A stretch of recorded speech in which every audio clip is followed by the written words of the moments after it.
और इस बीच महाराष्ट्र के मुख्यमंत्री उद्धव ठाकरे ने आज कोरोना का टीका लगवा लिया है।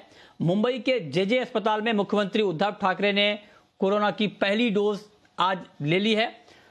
और इसके अलावा पीएम मोदी की मां हीराबेन मोदी ने भी कोरोना वैक्सीन की पहली खुराक लगवा ली है। पीएम मोदी ने इस बात की जानकारी दी। पीएम मोदी ने कहा कि वो सभी से अपील कर रहे हैं कि जो लोग वैक्सीन के योग्य हैं उन्हें टीका जरूर लगवाना चाहिए। पीएम मोदी की मां की उम्र 90 के पार है।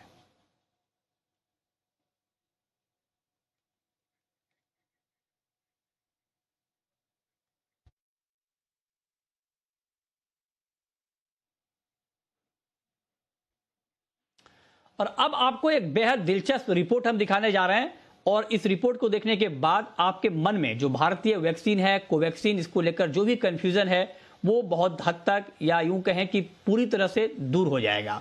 दुनिया की सबसे बड़ी सम्मानित मैगजीन जर्नल द लैंसेट ने कहा है कि भारत की स्वदेशी वैक्सीन पूरी तरह से सुरक्षित है और ये कई मायनों में बाकी वैक्सीन से अच्छी भी है। लैंसेट ने अपनी रिपोर्ट में कहा है कि कोवैक्सीन के कोई गंभीर साइड इफेक्ट नहीं है। पिछले दिनों ही तीसरे ट्रायल में वैक्सीन की एफिकेसी रेट 81% के करीब निकल कर आई थी। हालांकि देश में एक बड़ा तबका इस पर सवाल उठा रहा है, लेकिन चूंकि लैंसेट दुनिया की बहुत ही सम्मानित मेडिकल जर्नल मानी जाती है, लिहाजा लैंसेट ने जब ये बात कही है कि यह वैक्सीन सुरक्षित है तो इस बात में बहुत हद तक दम दिख रहा है। देखिए रिपोर्ट।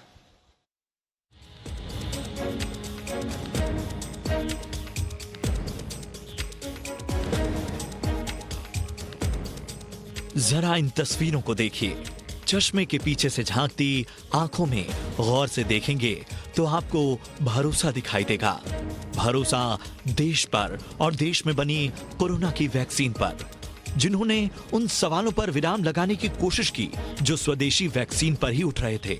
और अब इस भरोसे पर दुनिया की सबसे बड़ी और सम्मानित मेडिकल जर्नल द लैंसेट ने भी अपनी मुहर लगा दी है, जिसने अपनी रिपोर्ट में भारत की स्वदेशी वैक्सीन कोवैक्सीन को सुरक्षित बताया है। लैंसेट ने अपनी रिपोर्ट में कहा है कि भारत बायोटेक और आईसीएमआर की वैक्सीन सुरक्षित है। रिपोर्ट में कहा गया है कि कोवैक्सीन ने पहले चरण के मुकाबले दूसरे चरण में ज्यादा बेहतर नतीजे दिखाए हैं।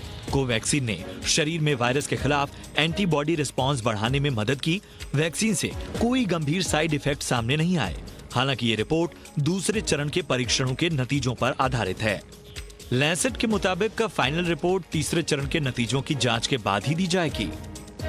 लैंसेट की इस रिपोर्ट से भारत बायोटेक के उन दावों पर मुहर लगती है जो कंपनी वैक्सीन के इमरजेंसी ट्रायल की मंजूरी पर उठे सवालों के जवाब में कर रही थी। वैसे तीसरे चरण के ट्रायल में अंतरिम नतीजे भी कंपनी सार्वजनिक कर चुकी है। इसके मुताबिक तीसरे चरण में कुल 25,800 वॉलंटियर्स शामिल हुए थे। ये देश में वॉलंटियर्स के लिहाज से अब तक का सबसे बड़ा क्लिनिकल ट्रायल रहा। अंतरिम नतीजों में एफिकेसी रेट करीब 81% रहा। कंपनी ने यह भी दावा किया कि वैक्सीन नए स्ट्रेन पर भी प्रभावकारी है। देश में फिलहाल करीब 2.5 करोड़ से ज्यादा लोगों का वैक्सीनेशन हो चुका है। इसमें से करीब 17 लाख लोगों को कोवैक्सीन दी गई है। कोवैक्सीन लेने वालों में देश के प्रधानमंत्री नरेंद्र मोदी का भी नाम शामिल है, जिन्होंने ये संदेश देने की कोशिश की थी कि भारत में निर्मित स्वदेशी कोवैक्सीन पूरी तरह से सेफ है। भारत 25 से ज्यादा देशों में वैक्सीन भेज चुका है, जबकि 50 और देशों में भेजने की तैयारी है।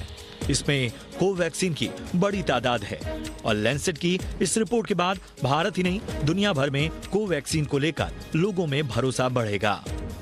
ब्यूरो रिपोर्ट, जी मीडिया।